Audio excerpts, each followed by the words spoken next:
Hello everyone, I'm Ankita and I'm back with the 7th episode of the Bible Storytime series, The Moses and the Rashes. Let's start.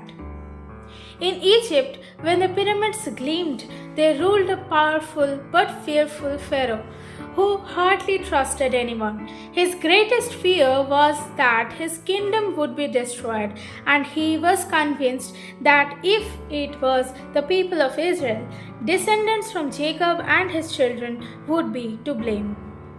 The Israelites asked one puzzled advisor, unable to understand why the Pharaoh was so afraid. But they are harmless, my lord. Harmless? Scoffed the Pharaoh. Have you seen how many of them there were? What if they were to side with our enemies?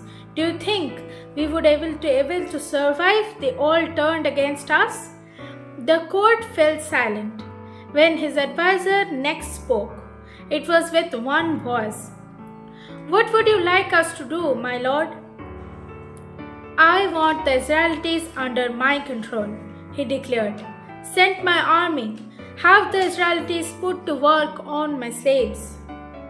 They will be powerless. And the Pharaoh's command, a mighty army, was sent out. The Israelites were rounded up and put to work, building grand temples and statues dedicated to the god of Egypt. The work was hard, and fights often broke out between the Israelites and their masters. They hated the way they were treated and hated too that they were forced to build monuments celebrating the Pharaoh's power. But despite all their troubles, their number continued to grow. No matter what we do, the Israelites multiply, mourned the Pharaoh's oldest advisor. What else can we do? The Pharaoh sank his face into his hands. When at last he looked up, he seemed wearier than ever. There is only one thing left to try, he muttered and called for his guards. Days later, the doors to the court were flung wide and 4 guards entered, dragging 2 elderly women. At once the court was abuzz with questions. Who were these women? What could the Pharaoh be planning? The Pharaoh raised his hand and the court settled. Are you the midwives who helped the Israelite woman give birth? He asked. The woman nodded in unison. I am Shipra, my lord, said one, and I am Pua, said the other.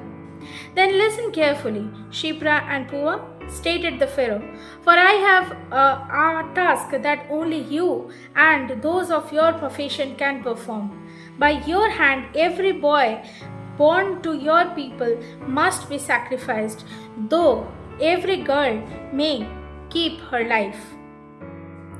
Only then will the threat of your people be ended and my mind be at peace. The advisors gasped.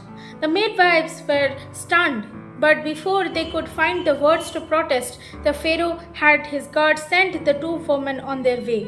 His decision was final. The Pharaoh waited, looking forward to the clay, when he would gaze out from his palace and see the streets empty of Israelite boys. Instead, each day he woke and saw more of them, more boys, more Israelites.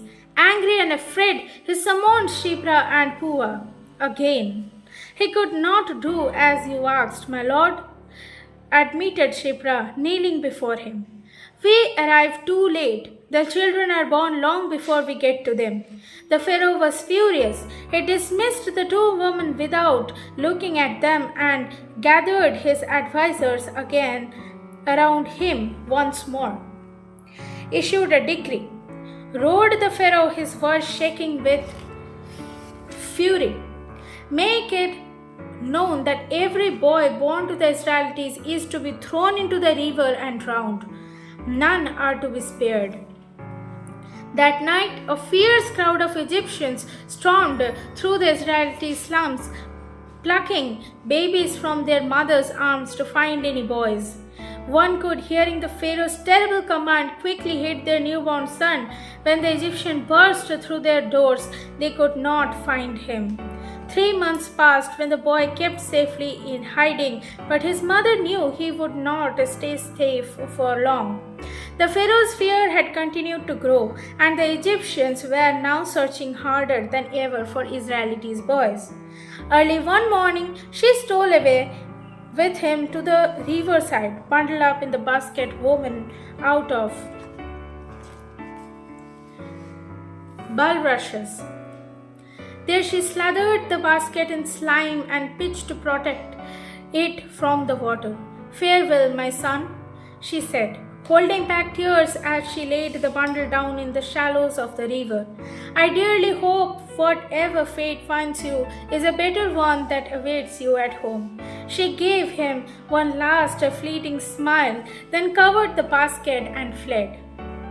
Her daughter Miriam stayed behind, watching over her baby brother from a distance to see who might find him. Later that day, the Pharaoh's daughter herself arrived at the river to wash. At once she spotted the strange basket and had her maid bring it to her. Carefully, she peeled back the cover and was shocked to discover a baby. At the shrillness of her voice, the baby began to cry. This must be one of the Israelite boys, she thought. She knew it was her duty to tell her father, but the sight of the wailing baby touched her heart. "What am I to do with you?" She wondered aloud, her voice now soft and warm. "I can find you a nurse to take care of him, if you would like." Startled, the Pharaoh's daughter turned to find Miriam looking up at her nervously. "Yes," decided the Pharaoh's daughter, pushing her father's order far from her mind. "Go at once and find a nurse to raise this child." Miriam ran away, smiling with relief. When she returned, it was her mother who followed sheepishly behind. The Pharaoh's daughter handed over the baby, unaware that she was returning him to his real mother. "His name is Moses," she said with a smile. "I drew him from the water. Raise him well." And she said, Moses grew up strong and good, protected from the deadly decree by the kindness of the Pharaoh's own daughter. Eventually, Moses outgrew the need for a nurse. His mother took him to the palace, where she said her goodbye for the second time. Then the Pharaoh's daughter welcomed him inside, dressed him in fine clothes, and led him to the court of her father, now an old man. "Who is this?" asked the Pharaoh, confused and intrigued by a boy he had every right to fear.